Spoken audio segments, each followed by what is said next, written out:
The voice of Stockton presents Tell It Like It Is with Jerome Clay and Sanchez. Here's the guys. Hey, what's up, everybody? Thanks for tuning in. I'm Jerome Clay alongside Sanchez, and this is Tell It Like It Is. Tell It Like It Is the show where a conservative Republican and a progressive Democrat can come together on political issues, current events, and culture to discuss events from both sides, where the debates might be fiery, the exchanges might be heated, but at the end, we're going to agree to disagree by respecting each other's opinions. So tonight's show, we got to talk about the caravan. We got to talk about your best friend, Michael Abernathy. We most definitely got to talk about him. We also got to talk about the fires in California, the deaths and just things that surrounded that. And then we also got to talk about Jim Acosta, the freedom of the press. But before we get into that, hey, yo, Motec, what we drinking on tonight? Tonight's show is sponsored again by Casa Mexico Tequila. So if you want some more information on that, you can go to our Facebook page. We got it launched now. It's Tell It Like It Is on Facebook, and we'll provide some more information, including contact. It's a tequila company that's, I would say, up there with Patron. It's in the same market with Patron. It's owned by Oscar De La Hoya and Mario Lopez from Saved by the Bell. Right. So, Saved by the Bell, huh? It's not our first glass. It's a smooth and salute. Salute. Okay. All right. So it's always good to sip on a little something, while we talk politics. It's smooth, boy. And talk issues. But I think before we get started or get into the show, I think maybe we should reflect on a quick moment of silence for the victims of the campfire, and as well as those affected down in Santa Monica, Malibu, and SoCal. And, because we want to get into that later as far as what role regulations have, PG&E, because I know there's a lot of debate over with the president's visit here. That's true. And Jerry Brown and the role that PG&E plays as a corporation. So we could just have a quick moment of silence for our viewers, just in memory of the people that lost their lives, All right, so let's get into the show. Let's get into it. So you know what? Since we had the moment of silence, let's segue into that first. Okay. Let's talk about the fires, right? So I know you're a Democrat, right? And I know you love Jerry Brown, the Honorable Jerry Brown. You love him. Now, he had opportunity. I wouldn't say love. Okay, he had opportunity, right? Love is a strong word. About 2 years ago, 2016, to pass a bill, right? But he vetoed the bill, right? Which bill was this? Now, I think the bill was SB 1463, okay. Right? And so, from my understanding, what the bill would have done, it would allow the people to come in, not people, but companies to come in to remove dead trees, dead waste, right, and plant new trees and waste, among other things. But that was kind of the premise of it. But he vetoed that bill, so that wasn't able to come to fruition, right? So now you have all these fires, and one now can ask themselves, like, wait a minute, what if Jerry Brown wouldn't have vetoed that, and these companies were able to come in to remove these dead trees, the lumber, and so when fires like this happen, it wouldn't just spread as rapidly as it has had, just because everything is so dry. So I know a lot of people are, because I've seen on social media and heard people debate back and forth, and a lot of people will bring that up as you are as one of the reasons or the causes. Mm-hmm. My opinion is that, honestly, I think that's a diversion from the tragedy that occurred. I think that it's a kind of a way to politicize a tragic event that they're not related. And the reason why I say that is because even if all of that was done, this was the type of fire, now that more information and more evidence is coming out, the type of fire that spread so fast, and it's looking like it was actually a combination of two fires. Right. That happened from the result of faulty equipment and power failures from PG&E equipment in the area. So there was actually two fires that started. But didn't they say something about campfires that and everything right now is just alleged? They haven't really investigated yet. So this is all speculation, but I even heard that it might have started from a campfire, and then that the gust of wind came in and blew the campfire. So that's some of the things that have been out there. So let's tell it like it is, right? Okay. Let's dispel that myth. Right. The reason why it's referred to as a campfire is because it started on Camp something road, Camp Creek Road or something like that. Okay. It started there, and that was where the fire was first reported from the outpost, from the forestry guard out there, and it was in an area where it was on private land, where PG&E had actually emailed the owner of the land to get access to the land because they were noticing power surges or a fault in their system. Right. So witnesses are saying, well, the equipment was sparking, or they had a power failure that is noted on their system at like 6:10 a.m. in the morning. Mm-hmm. At 6:15 was the first report of the fire in that same area. So from there it spread, and because of the location it was in, they assumed that it's PG&E. It could not be easily reached from the firefighters because of the side of the road. It would not fit, with the ridge. It just wasn't able to get men and equipment there, and because the winds were up to 72 miles an hour, it then took the embers and just started spreading it like wildfire, right? That's why it's called a wildfire. And the reason why I bring that up is because I think because of those circumstances in how it started, no amount of raking the forest like President Trump is suggesting, right, that now the president is feeling, saying, I don't know where he got that from because I never said that. But that's neither here nor there. My thing is that this fire was so immense that even if that had been done, even if everything, Jerry Brown would have passed everything and he did everything conservatives and Republicans wanted to, it still would not have stopped this fire. Now let's ask this, because you said it still would have happened no matter what. The fire still would have happened. I'm talking about containment issue. That's what we're talking about. That's why it spread so fast. But if everything is dry, right, wouldn't... But everything's not dry. But everything is dry because you're not allowed to water, right? You only can water 2 times a week. What is it, 2 or 3 times a week we can water? I can't. I don't have that information, so I can't speak to that. I'm just saying. I'm not saying there. I'm saying us, even as civilians. Yeah, but the drought was officially called back last summer. Last summer. Okay, so we're not in a state of drought anymore, so that's not the cause. I'm not saying that's the cause. All I'm the saying trees is look pretty green to me out there. Okay. Right? No. Okay. So we can't say they're all dried up. No, there are trees that are dry out there, and so my thing is, should he have allowed them to remove the trees and plant new trees? These trees are dead. But let's segue past that. Jerry Brown also signed a bill that says PG&E, if they get sued, just paraphrasing, mm-hmm, that they will pass the cost on to the consumer. So that means that with this fire that's going on, that Paradise burned down and other things, all these deaths, there's going to be multiple lawsuits, millions and millions, maybe. Oh no, it's going to be well into the billions. Right, so billions of dollars, right? 42, I believe it was. I think the deaths is even raised higher. No, it was over 12,000 structures have been burned. So over 47,000 people have been So watch this. Jerry Brown passed a bill that will allow PG&E to pass the cost on to us, the consumers. So now what's going to happen is, if it is, let's just say it's PG&E's fault. Okay. We don't know. Right, right now it looks like it's PG&E's fault. But we don't know, right? Times 2. We're just assuming. But let's just... No, we're looking at evidence, and the evidence coming in they haven't to a certain corporation. But let's just go with it that it is PG&E's fault. What does that mean to us, right? So what it means to us is our rates are going to skyrocket higher because of the bill. So that means that we're going to absorb all these costs. So let's look at that. Okay. Right?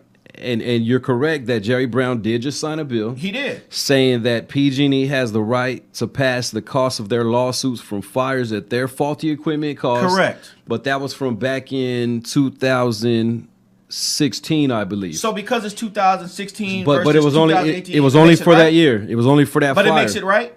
No, I absolutely disagree with that 100%. Okay, I mean, PG&E should be paying for that, and it should be coming out of their bonuses. But it should be coming out of their CEO's pay. But this is the party of the middle class, right? Remember, the Democrats' motto is we're the party for the middle class, right? If we're the party for the middle class, this bill right here does not protect the middle class. It doesn't protect anybody except for PG&E. Right, it protects them. So which means is the Democratic Party is slowly migrating over to the party of corporations because they're in bed with corporations. Now you can sit here and deny it. It's not slowly. That's happened a long time ago, man. Okay, you ain't been paying attention. So then, as a progressive Democrat, I'm a progressive Democrat. I am shocked to hear that this progressive Democrat is agreeing. Everybody knows Democratic that. Party Like I would be lying if I disagreed. No, okay, but everybody knows that there's a difference in the Democratic Party. There is an internal civil war right now between people who want to live up to the values of the party and people who are just trying to be part of the party.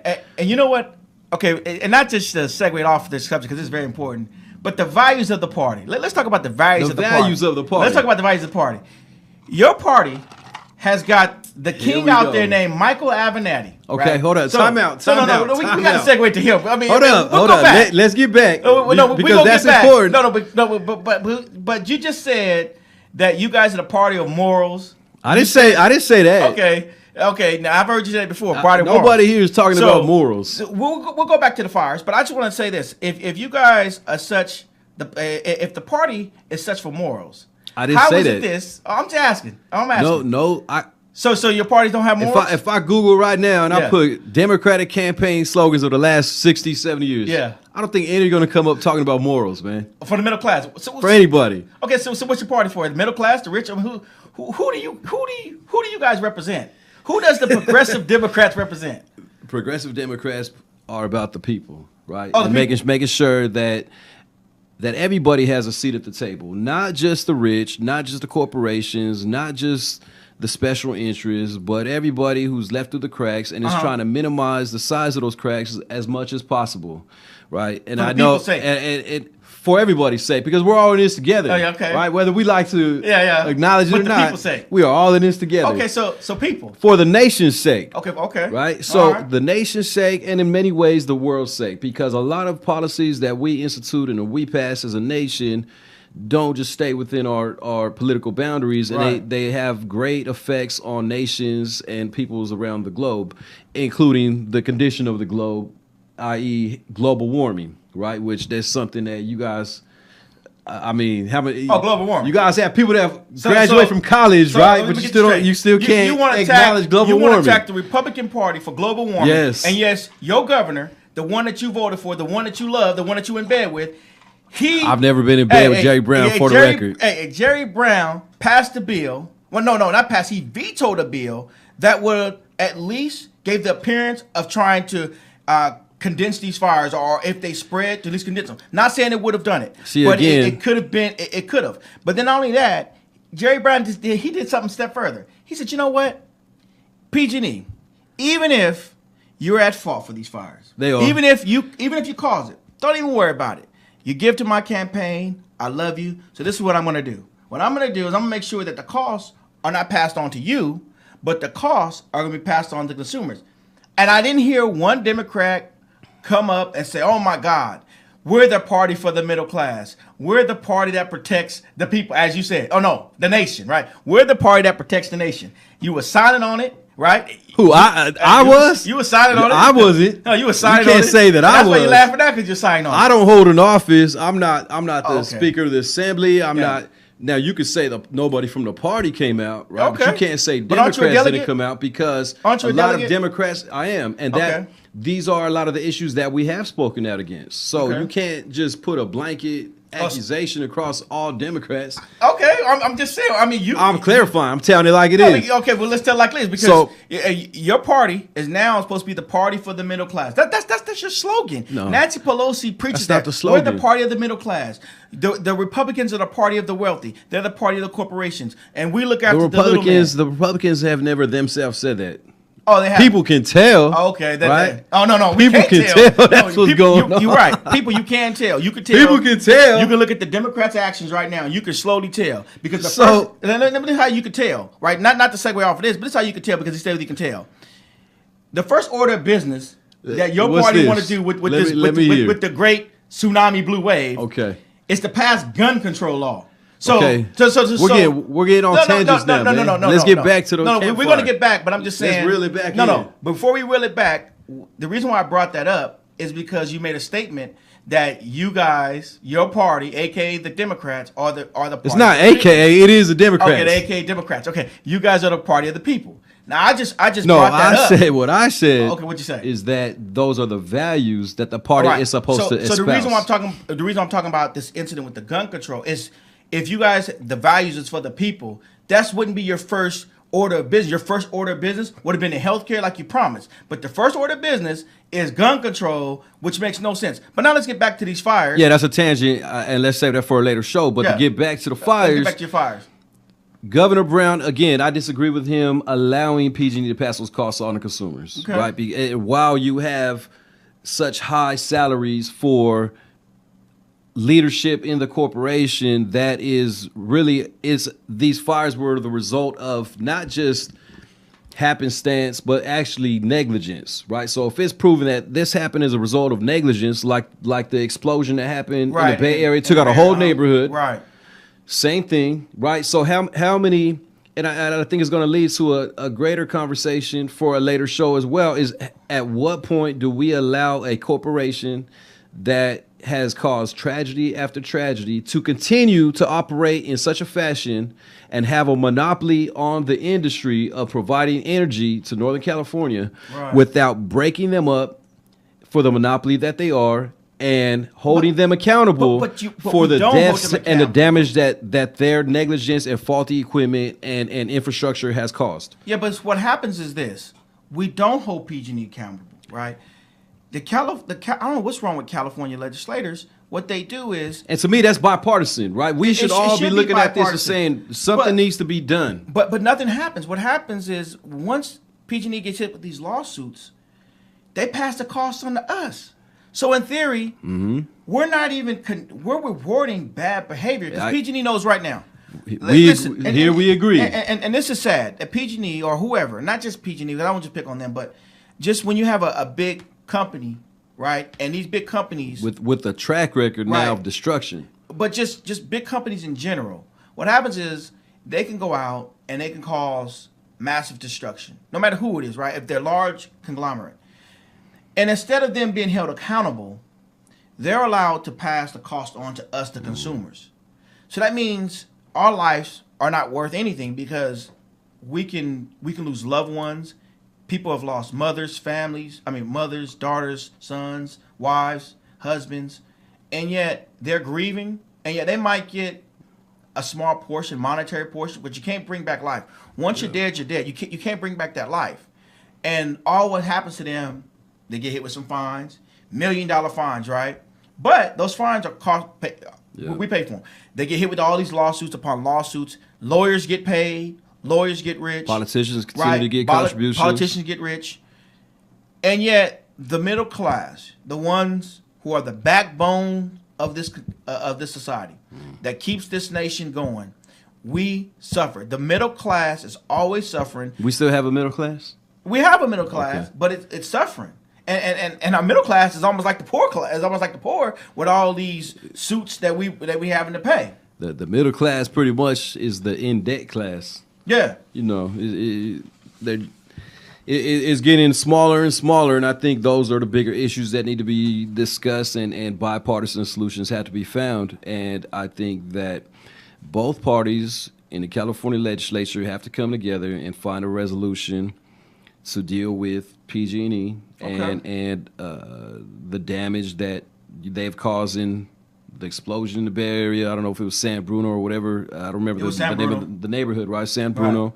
And the fires from the Butte County fires from 2016. Yeah. Right? And then now some other fires, I forget where, 2017. Right. And then now the worst in California history with the Camp Fire. And I think that is the bigger issue, instead of talking about what leaves weren't raked and what trees weren't planted and I don't know what the heck Donald Trump was talking about. But I think that those things are diversions and distractions, and we need to get down to the nitty-gritty of the real issue. Okay, let's tell it like it is, okay? Now, if you have trees out there that are dead, right, and you do have, and what he was talking about, the leaves that are dried up. if you do have, which is windy these days, a gush of wind, if it hits a dry leaf or hits a dry tree, it's gonna erupt faster. But if it hits a nice green leafy tree, it went up in flame all the same. I'm not saying that the fires would not have happened. What I'm saying is, could all these deaths have been prevented or even slowed down, meaning that people could have evacuated faster? From and that's a good question. I'm not saying that. So let me be clear. I'm not saying that just because Jerry Brown would have signed this into law that this wouldn't have happened. What I'm asking is this.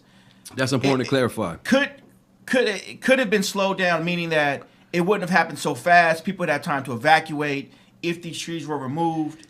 Could have been as less. And not because 90% of Paradise is burned to the ground. That's a fair question, right? And that's the question. From looking at the evidence that I've already read from the Los Angeles Times and various other sources, that gives a breakdown hour by hour of how the fire spread. I would say no, based on the fact that this was unusual circumstance, and it was a combination. It was a perfect storm, so to speak, of high winds. That all it took was that spark from whatever faulty equipment that, by the way, happened on private property. So even if there was regulations on public forests, it still would not have prevented this fire because it started on private property, from what it's looking like. Okay. So the first fire, it's looking like there was a combination of two fires. The other thing is because of the way the town was built, and it was really a breakdown of their emergency evacuation. Because it was so grand in scale that the needs just could not be met. There was not enough resources. The roads to escape, handle traffic of like 1,200 cars at rush hour, and you have a town now of 27,000 all trying to leave at the same time. It couldn't happen, right? It couldn't have happened. That's what I said. So if like you're saying, if the trees were green, the trees look pretty green. I'm not saying it would have slowed it down, but could have slowed it down. I don't think it would have. Not in this case. Could have gave people time to evacuate. In this case, I don't think it would have. I think this spread so fast, and the main factor was the wind. But we will find out, because I know they're going to have investigations and something will be determined. But let's segue into this, the caravan, right? Okay. We talked about this before, and now reality's here. We talked about last show, right? Last show, and then the show before. But now reality's here. Now they're in TJ. Right. So you have approximately 3,000 or so in TJ, right? Now I heard 5,000, and but the numbers are fluctuating. On a Nightline, they were saying something like they estimate up to 10,000 will come. Or coming. Yeah. So now I'm gonna ask you this, because Democrats are quick to call people racist when they don't accept them. A lot of Tijuana citizens came out saying, "Go home. Yep. You're not welcome in our country." Right? There's an influx in Tijuana. They're sleeping on the baseball fields. They're sleeping on the benches. The city of Tijuana is not equipped to handle the influx of this population. And there's another 10,000 that are coming. And then this is important. President Trump signed an executive order, and just paraphrasing the executive order, that if Mexico offers you asylum, that disqualifies you from seeking asylum in the United States. Now, Mexico, what they did is they offered them asylum. So if you look at that executive order, they're not qualified. They won't even if they get their way to the port of entry, even when they apply for asylum, they can't come in. They have to wait in Tijuana. And they're saying it could take up to 6 months, up to 6 months to see a judge, which means they're going to be in Tijuana for up to 6 months, right? 10,000 more are coming. And then if they get denied, what happens then? Because Mexico has said, we will give you asylum. So what happens then? I mean, do your party? That's a good question. And I don't think, well, first of all, the Democratic Party is not in a position currently, maybe in California, but federally, not in a position to call the shots, so to speak, when it comes to this fight. Oh, they're not? They didn't have opportunity? No, I'm saying currently right now. No, but I'm saying with Donald Trump as the president. No, so they didn't. And have control of the Senate. But that's not true, because remember, see. Right now. No, let me tell you what happened. We're not talking about when Obama was president. No, I'm talking about what Trump did. And I don't understand why the Democrats didn't give him that wall. He did a proposal. He said, okay, let's do immigration. I'll give you DACA. I want the wall. And they were like, no, we don't want you to build a wall. But let's talk about the wall. And let's talk about the wall. No, but I've said this before. Trump, it'll be so hard for him to really build the wall that he wants because you have to take the lands from property owners, which means they're going to challenge that in court. Yeah. That's going to take years upon years Just upon like years. we have with the bullet train here in California. Right. So what happened? Trump might even never see his wall fully developed. He won't. So if the party of the that middle wall class, never will get developed. no, right, it probably won't. But if the party really cares about the middle class and they cared about immigration, that was a bill that could have said, you know what? We'll give you the wall, right? Why would they do that though? Why would they say let's give billions of dollars to a wall that's not going to still First is off, not going to stop the money won't immigration. be used. The money won't be used. But not only that, It's they still not going to deal with because the root causes of could've why got people DACA. are leaving their homelands, you could've why got they're being DACA. drawn here. Why do you have people in Kansas working in meat packing plants from Chiapas or from Guatemala? Like, Why? why? But it's still, but see, until we deal with those root causes, right? no wall is going to stop that. I'm not saying that. What I'm saying is DACA could have protected Dreamers. There was a plan to protect. Yeah, Dreamers. but of course that's what's referred to as a poison pill. No. I'm gonna put something in this bill that's gonna automatically sabotage the bill. Okay. But when you say no politically, I'm gonna use that as fodder because I'm gonna say, see, you had a chance. I can't believe that's it. exactly what you're doing right now. I can't believe this. You know the game. You know that's how they do it. That's how they do it. This. Everybody at home watching, that's one of the political tricks that legislators play. Motec is not telling like it is right now. I'm telling it 100% like it is. He's telling like the party is. They pretend like they want to do something, man. but then they give you an impossible alternative. Yes. That they piggyback along with. So you think he bait and switch? It wasn't a bait and switch. Okay. It was a poison pill. Oh, a poison pill. There's a difference. So let me get this straight. Poison pill. So he calling the poison. This is what he calling the poison pill. Listen to this. This is his poison pill. Trump is saying, let me build the wall. Because they know they which want you to know go it's not for going to it. happen. Right. Let me build this wall. It's not going to happen. Especially at that but cost. I'm going to give you DACA. Let's work on the immigration. So wait a minute. Let's fix the issue. Republicans and conservatives are supposed to be fiscally conservative, right? Okay. Right. See, now you want to flip it. I got you. Fiscally conservative. Okay. So you mean to We're tell gonna flip me? it like it is not now. We're gonna flip it like it is because you sure ain't gonna tell like it is. Go ahead and flip. Hey, so Flip you mean to tell me, Uh-huh. as a conservative Republican, Yes. that you think that it's fiscally responsible to pay billions and billions of dollars for a wall that is still not going to stop the problem? Once again. So we know that's more of a political talking point, and it's political fodder than it is an actual real solution. Okay. Flip. So because we know because Trump knows it's never going to get passed. It's never going to get passed. It's never going to get built. It's never going to get funded. All right. What he's doing is he's beating up Democrats with it. Yes, and correct. he's going to all these rallies and telling all these uneducated people that don't watch Talent Like It Is to get educated by Motec. No. He's telling them, hey, look, see everybody, I'm trying to save you, and all these hordes of the undesirables, what he called the rapists and whatever. Yeah. Right? Now that was wrong. He's fear mongering, he's scaring, he's whipping everybody into a frenzy, and then he's pointing and saying, look, it's the Democrats that are the problem. But could they have passed DACA? Don't flip no more. Why? Let's not flip. Why combine it? Let's tell why like combine it? If he really cared about DACA, if they really cared about DACA, why they do it? Why commingle it with the wall? Why not just say let's deal with DACA let's deal with the wall separately? The wall most likely will never get built. Because he was trying to use it as what? Collateral. He's trying to use it as collateral. Flipmeister. So here we go, Flipmeister. Hey, this is how it really works for everybody watching. This is how it really works. Yeah, this is how it works. This is how it really works. This is Flipmeister. So let's look at this. Woo, my God. Okay, let's look at this. You have Tijuana. They gotta learn it this way. Okay, yeah, right. You have Tijuana. They're saying you ain't getting this on Dateline. I'll tell you that. No, you sure ain't getting this on Dateline because they don't tell like it is. You have the people of Tijuana telling the people from Honduras, right? They tell them to go home. So you want to call Trump the racist? And part of that, but let's look at because he called them rapists and parking lot real quick. But yeah, Tijuana is telling them to go home. But why? They don't want to serve them. But why? But what's the difference? We can't say they don't want to serve them if they're they do? If they're saying we want to give you asylum, then they're trying to help them.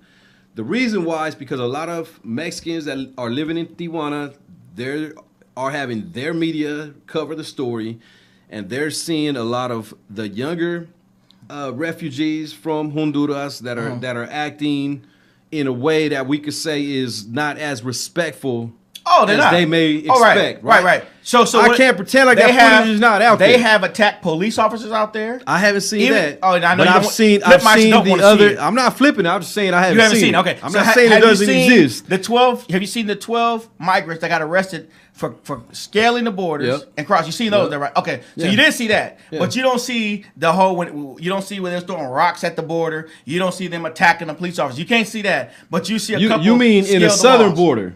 Okay, I saw that. But you saw that one.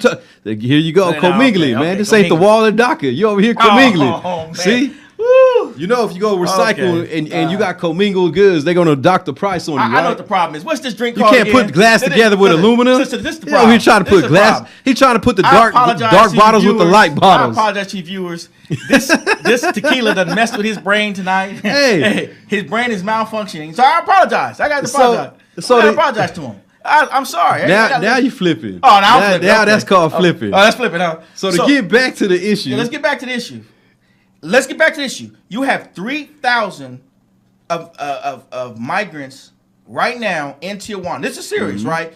They have affected Tijuana, right? Yep. They can't hold that, and you possibly have another 10,000 that's coming. I don't think anybody's denying that. And 99% of these individuals will not get into the United States because Mexico has granted them asylum. And now you're saying, why does it affect me? This is how it affects you. There are lawyers right now that are trying to fight in court for the caravan's rights. They're at the border right now trying to put stays. Because they're telling them there's a due process for people seeking asylum. But that executive order, how you go around the executive order? Because Trump signed it, and instead of covering the executive order, but that's the media's too busy covering other things. But that's part of the debate, right? The debate is, are they owed due process if they're seeking asylum for the process to figure out if in fact they're getting due process. It's not warranted. But they're getting due process. They're not getting due process if they're just at the border and they're saying, well, Mexico did this and the executive order did that, and so just go home. So Trump literally tweeted out today. This is the president of the United States. Okay. Forget about Trump as the personality, because he's in a role, a sitting president of the United States. I mean, think about it. Us growing up, I've heard several times, I'm sure you're familiar with it, the term presidential, right? Even Rolex got the presidential. Oh, yeah. Presidential. Like, presidential is supposed to mean like a high standard. That's true. We got the president of the United States tweeting, telling them, nobody wants you here, go home. Literally saying, go home. I mean, that's not... Is he saying the exact same thing the people of Tijuana saying? Are the people of Tijuana supposed to be presidential? No, but are the people of Tijuana... Let's look at that. You're comparing the president to he's saying, people that are like fighting them on the streets. So he's saying the same thing the people of Tijuana saying, right? Are they not being Tijuanans? Are they not being respectful? I mean... he shouldn't have said that. Okay, I do not condone that. I'm just saying, there should be a certain standard to the office, right? Okay. And that's another tangent, but that's something that we need to all be reminded of, regardless of party. Is like, okay, look, the office is supposed to maintain a certain standard and level of respect, and it's just not happening. And that includes using the wall as a political ploy that he knows is never going to get funded, never going to get built. Correct. So why couldn't your party? So why use that as collateral to hold DACA hostage? I got you. Well, let's segue into this, because we're not going to agree on that. We're not going to agree on this. We're not going to agree on that because, we're going to agree to disagree on this. We're going to agree to disagree. But let's talk about this. Jim Acosta, right? And, I do believe in the First Amendment, freedom of the press. So for the viewers, who's Jim Acosta? So Jim Acosta is the White House. The CNN reporter. Well, he's for the White House. He exclusively covers the White House. So he follows the president, and he gives White House. And he works for CNN, correct? Briefings, right? He works for CNN. So he's a reporter that works for CNN. So was covering Donald Trump during a press conference in the White House. Right. Asked the question. So even Mr. Trump didn't want to hear, so he had him thrown out. No, see, I even talked about this on my post, and we got into this big old debate with it. He asked. First of all, he didn't ask a question. He got up, and if you listen to it, he said, "I challenge you." So it wasn't even a question. But anyways, he was in the president's White House. Right, that's the president's house. President said, "You're done. Sit that's down." The people's house. People's house. He lives there. That's his residence. For the time being. Regardless, but I'm saying he asked to get the mic back. He wouldn't give the mic back. Altercation with the girl. She tried to grab the mic. He pushed away. I don't believe Was there's it a no push or was it an there. elbow? Was it like a Heisman stiff Yeah, arm? Heisman push. But now, and you know what's funny? If Trump would have did that Heisman push, I guarantee you, the whole world would have went crazy. If Trump would have did the same thing, and this is what I was trying to talk on my post. If Trump would have did the same thing that Jim Acosta done, oh my God, you would have had every Me Too movement. You would have every female, reporter coming out saying, "Oh my God, he's done it. He's touching another woman again." But at the end of the day, Trump, well, not just Trump, but his administration revoked his pass. Now, the question was, because I know everybody joined in the news media and they said the First Amendment. But the judge did something interesting. He ruled in his favor. He did, but it wasn't about the First Amendment. It was about the Fifth Amendment. So the Fifth Amendment is, the Fifth Amendment, we have a right to life, liberty, and property, right? We have a right to due process. Undue search and seizure? No. The Fifth Amendment is different. Okay. But anyway, under the Fifth Amendment, I got to rehash on my amendment. Yeah. He's talking about some criminal stuff. That's where I'm telling you to flip my. We are talking about the Trump administration. Right. So, oh man. So anyway, the Fifth Amendment allows you to have due process for life, liberty, and property. Okay. And so he had a property interest in his microphone. Not the microphone, but his badge, his P&I. Oh, okay. His CNN pass. So he stole his badge. So what should have happened is this: Trump at least should have gave him due process, or the administration, to saying, okay, we're thinking about suspending you, we bring it into a hearing. Okay. So it's kind of like he's doing with the refugees. No. So let's say you're working because he's working for CNN. Okay. And you're about to get terminated or fired or suspended. They just got to bring you in. You have an opportunity to plead your case. Mr. Acosta should have pled his case, and then they would have reviewed everything. And at that point, they could say, we suspend you, we could terminate you, and they have an appeals process. So this is under the due process of the Fifth Amendment, you're entitled to. So really, the administration should have said, okay, Mr. Acosta, we didn't like the way you handled the intern. Trump told you to sit down, you didn't sit down. So the intern shouldn't have ran up on him like Conor McGregor and tried to jiu-jitsu the microphone out of his hand. There you go. So we're going to suspend you. However, if you don't agree with what we're doing, you can appeal to X, Y, and Z. Okay. So what the federal judge said, who was appointed by Trump, mind you, this is a conservative judge. This isn't a liberal judge. The law is the law. This is the Ninth Circuit, and I applaud the judge. Even though he was appointed by Trump, he said, you know what? The law is the law. Okay. Under the Fifth Amendment, I'm going to protect the Fifth Amendment. Mr. Acosta had a right to have his badge. He has a right to have a hearing, a notice, an opportunity to be heard. You should have given him a notice that you were going to suspend him. You should have given him an opportunity to be heard, to plead his case, to say, no, I was not trying to attack the intern. She was grabbing me. I was pushing her off. And if you still don't believe me, I have a right to have an appeals process. Okay. Because the administration didn't do that, the judge said they was wrong. So it wasn't about the First Amendment. He got his credentials back. Okay. So going forward. So Trump jumped again. He jumped the gun, but I think what it was is, once again, he loves doing this, the whole rhetoric. People are talking about Jim Acosta. He doesn't care. In the meantime, he's signing executive orders, and everybody's, oh my God, Jim Acosta. Like, people really care about Jim Acosta. Nobody even knew who nobody knew who Jim Acosta was. But just watch. Every time Trump says something or lies or tweets or whatever he does, right? Whatever you want to call it, he's behind the scenes signing something. So I always tell people, I think he's playing chess while we playing checkers, because either he's incredibly something or he's incredibly something. Oh, well, okay. Because if you look at it, he's one or the other, man. The executive order, it passed around that time with Jim Acosta, and this is the executive order you're talking about with refugee status? With the refugees. Okay. No outlet was covering it, right? Instead, they're talking about Costa and, oh my God, Fox joined in and everyone joined except One American News, and we have to stand up for his rights. And yet, Trump stand up for his rights. Let me sign this order right. Oh, got him. Let me sign this order. Got him. Got a hearing? Got him again. So he's a genius. That's what you're saying. I'm not saying he's a genius. Okay. But what I'm saying is borderline. I'm not saying he's borderline. Is he on the border of geniusness? Oh, border of geniusness. Okay, Flipmeisters. Okay, so here we go. Flipmeisters in the house today, drinking this tequila that got him messed up. No, what got me messed up is this logic of people thinking that, it's like this hypnotism in broad daylight of people trying to tell people something is not really what it is. Right? Oh man, Well, it's like, come like on, man. Michael Avenatti is not what he said he was supposed to be. You know, and before we get off This the is air, Stormy's. Stormy's. We got to talk about lawyer. this because I'm tired of him. Remember, he said that Julie Swetnick was credible in the 10 gang rapes, and he said, "Oh my God, we have to believe Dr. Ford, and he should recuse himself. He's not honorable." He just went off, right?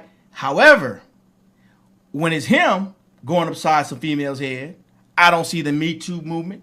I don't see none of y'all running out there protesting him. You got a great point on that, man. And then he's saying, "I will be vindicated. I want my due day in court." He gets his due process, correct? Right. So he gets his due process. So the king who didn't want to give Judge Kavanaugh due process. Oh my God, the one who said Kavanaugh did get his due process. He did, but remember, Avenatti said we must believe her. So if we use his but that's not denying due process. Okay, so let's say we should believe her, and then he should be running for president. I mean, I know you're gonna vote for him. He's saying, look, does he got your I vote? find her to be more credible, and I find her account to be credible. So can we find the That's other not woman? denying due process. Okay, so can we find the woman that he done beat down to the ground, more credible? She might not. Well, what TMZ said, right swollen, now, that's then she said, "I can't believe you effing did this," and then he said, "Well, she hit me first." This is what TMZ said.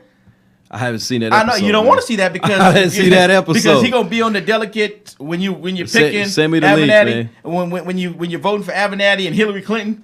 I'm not voting for them. I don't know which one you're going for. Hey, I'm not voting for Hillary Clinton. Hopefully nobody is, because she needs to stay off any kind of ballot. Hey, well, I'm just saying these are your leaders. These are who you look up to and been looking up to since you was knee high, since you came out the womb, baby Democrat. You said Hillary. Your probably first word was Hillary. Oh man, now who's drinking what? Oh. I think that's time to wrap it up. We got our about to hit that time. So, any last thoughts for today's show? I'm just once again, the fires. Our hearts go out to them. We might have talked about it, may have laughed a little bit, but that wasn't our intentions. We're praying for you. We got you in prayer. This paradise is gone, and it's a sad situation. Yeah. And I hope through all this that we can come together, Republicans, Democrats, just all parties, all people, all nations come together for the greater good of mankind. Yeah. So you can check us out on YouTube, Facebook. We got our Facebook page up, Tell Like It Is, and next week we're gonna do something new. We're gonna take in calls through the Facebook app and start interacting with the people. So you can have an opportunity to tell like it is too. And you can always go on our page, go on a video, and if you have a subject of interest or hot topic that you would like to see us put on our agenda for the next episode, feel free to share that with us, and that way we can have time to research. Because a lot of these issues we do take our time out to research and I don't know about Flipmeister, but yeah, we do. and some more than others. So that's where we're at. All right. Well, good night, everybody. Thank you for tuning in. We enjoy you. And Governor Don, be safe on that road. Yeah. And cheers. Salute. And salute to all the survivors. There's a lot of survivors of people who are still intact and got out safe. So wish the best for them and their recovery and getting their life back on track. God bless you. Yeah.